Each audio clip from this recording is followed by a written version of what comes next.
एक नदी के किनारे उसी नदी से जुड़ा एक विशाल जलाशय था। इस विशाल और गहरे पानी में कई तरह के जानवर जैसे कछुआ आदि रहा करते थे। क्योंकि इस जलाशय के तल में काई और कई जलीय सूक्ष्म पौधे उगा करते थे, इस जलाशय में बहुत सारी मछलियों ने अपना बसेरा बना रखा था। यह जलाशय लंबी लंबी घासों व झाड़ियों से घिरा होने की वजह से जल के जंतुओं का ये एक अच्छा घर बन गया था। इस जलाशय में 3 बड़े आकार की मछलियां भी रहती थीं। इन तीनों मछलियों की आपस में काफी अच्छी दोस्ती थी, लेकिन उनका स्वभाव एक दूसरे से बिल्कुल अलग था। पहली मछली काफी व्यवहारिक बुद्धि वाली थी, दूसरी मछली थोड़ा मध्यम बुद्धि वाली थी और तीसरी अति बुद्धि वाली थी। अति बुद्धि वाली मछली के पास ज्ञान का असीम भंडार था। उसको शास्त्रों का अच्छा ज्ञान था।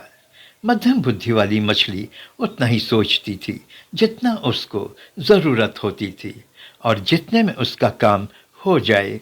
वह सोचती कम थी, बल्कि परंपरागत ढंग से अपना काम किया करती थी। तीसरी मछली जो व्यवहारिक बुद्धि वाली थी, न परंपराओं पर ध्यान देती थी और न ही शास्त्रों पर ध्यान देती थी। आवश्यकता अनुसार वह निर्णय लिया करती थी। एक दिन की बात है, कुछ मछुआरे जलाशय के किनारे घूमने टहलने और पार्टी करने के इरादे से पहुंचे। किसी एक मछुआरे की नज़र जलाशय के पानी में मछलियों को अटखेलियां करते देखा। जलाशय के करीब जाने पर उसने देखा कि वहां पानी में बहुत मछलियां हैं। उसने अपने साथियों को बताया कि इस जलाशय में बहुत मछलियां हैं। मछुआरों के पास उस समय जाल नहीं था। सभी ने मिलकर सुबह आकर पानी में जाल डालने की सोची। मछलियों ने मछुआरों की बात सुनी। व्यवहारिक बुद्धि वाली मछली ने कहा, दोस्तों, हमें फौरन इस तालाब को छोड़कर कहीं सेफ और सुकून वाली जगह पर चले जाना चाहिए। उसने बाकी दोनों मछलियों से कहा कि दोस्तों, थोड़ी ही दूर पर उधर तालाब में ही काफ़ी जंगली घास उगी हुई है। अगर हम वहाँ चले जाते हैं तो हमारी ज़िंदगी बच सकती है, क्योंकि इन मछुआरों की नज़र वहाँ तक नहीं जाएगी।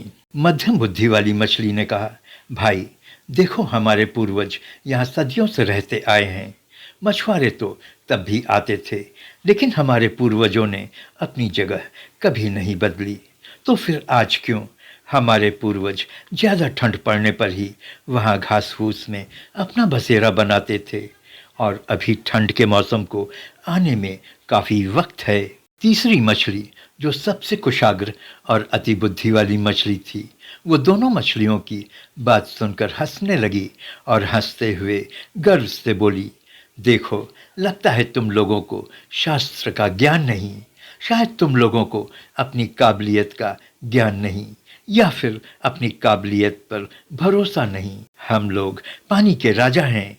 हम कई तरीकों से तैरना जानते हैं और हम हजारों मछुआरों को चकमा देना जानते हैं। इन 2-3 मछुआरों की कौन बात करे? हम पानी के तल में जाकर बैठ सकते हैं, जिसके बारे में मछुआरे जानते नहीं हैं और न ही सोच सकते हैं। उसने कहा कि अगर इन मछुआरों के जाल जलाशय के तल पर पहुंच भी गई तो घमंड में आकर उस मछली ने कहा कि हमारे पूंछ में इतनी ताकत और इतनी सामर्थ्य है कि हम जाल को फाड़ सकते हैं। उसने आगे कहा कि संकट में लोगों को अपना घर नहीं छोड़ना चाहिए, और ये हमारा घर है। आगे उसने कहा कि वह इन मछुआरों की गीदड़ भपकी से डरने वाली नहीं है, और वो अपने घर को छोड़कर कहीं जाने वाली नहीं है, और वह शास्त्रों की बात करने लगी। व्यवहारिक बुद्धि वाली मछली ने कहा, भाई, मैं शास्त्रों के बारे में ज़्यादा नहीं जानती। हाँ, मैं अपनी बुद्धि के हिसाब से कहूँगी कि इन ताकतवर मछुआरों से टक्कर लेने के बजाय हमें यहाँ से पलायन कर जाना चाहिए और कहीं भागकर छुप जाना चाहिए। ऐसा कहकर व्यवहारिक बुद्धि वाली मछली अपने दोस्तों के साथ एक सुरक्षित जगह के लिए निकल पड़ी। मध्यम बुद्धि और अति बुद्धि वाली मछलियाँ अपनी गलत धारणा और पुरानी परंपराओं और घमंड में वहीं ठहर गईं। अगले दिन मछुआरों ने जाल डाला और दोनों मछलियों को पकड़ लिया। उन दोनों मछलियों की एक न चली।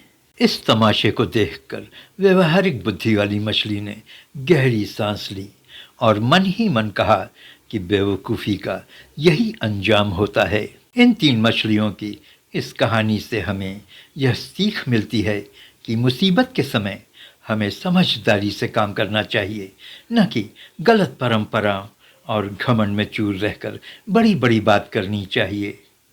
आप नमस्ते हिंदुस्तान देख रहे थे।